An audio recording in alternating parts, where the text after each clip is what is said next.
सोनपुर गांव में रामू नाम का गरीब किसान अपने परिवार के साथ रहता था। उसकी पत्नी भाग्यवान, बेटा राजू और रामू की एक बूढ़ी माँ थी। रामू की माँ हमेशा भाग्यवान को कोसती थी।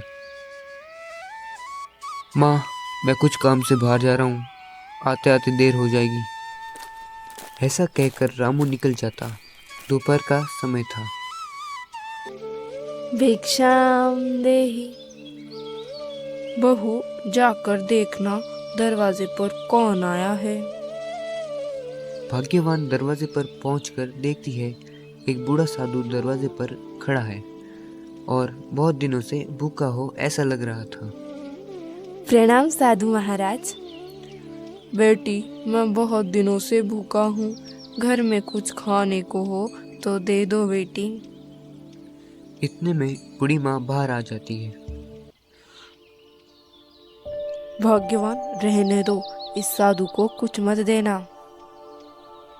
पर क्यों माँ जी? क्यों, तुम्हें नहीं पता? घर में अनाज बहुत शेष बचा है। अगर तुम साधु को दे दोगी तो हम क्या भूखे सोएंगे? किंतु माँ जी, हम इन्हें दे देते हैं, हमारे लिए बाद में अनाज की व्यवस्था कर देंगे। भाग्यवान अपनी सास की बात नहीं मानती है और घर में बचा कुछ अनाज साधु को दे देती है। तुम्हारा शुक्रिया बेटी, भगवान तुम्हारा हमेशा भला करे। कुछ दिन बीत जाते हैं। चलो, मैं भी आपको खेती में मदद कराती हूँ। रहने दो भाग्यवान, तुम घर पर ही रहो। घर पर दिन भर सासू माँ के ताने मुझे सुने नहीं जाते। अगर मैं खेत में आपका हाथ बटाऊंगी तो थोड़ी शांति भी मिलेगी।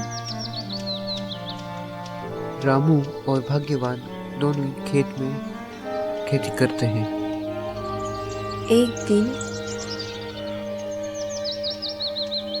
खेत में बुआई करते करते भाग्यवान को चमकीली चीज दिखती है।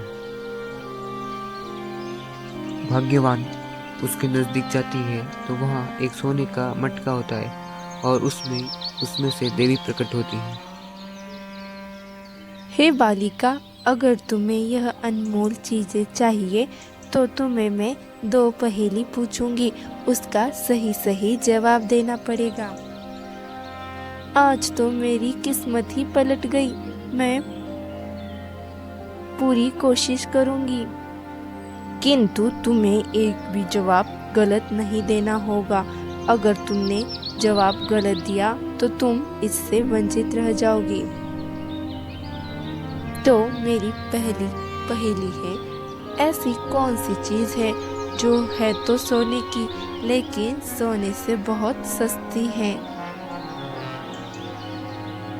4 पहेली।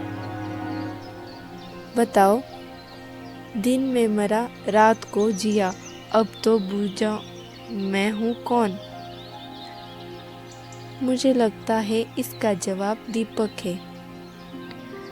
तुमने दोनों पहेली का जवाब दे दिया है। आज तुम्हारे नाम का अर्थ सार्थक हुआ है। यह देखकर भाग्यवान अत्यधिक खुश हो जाती है।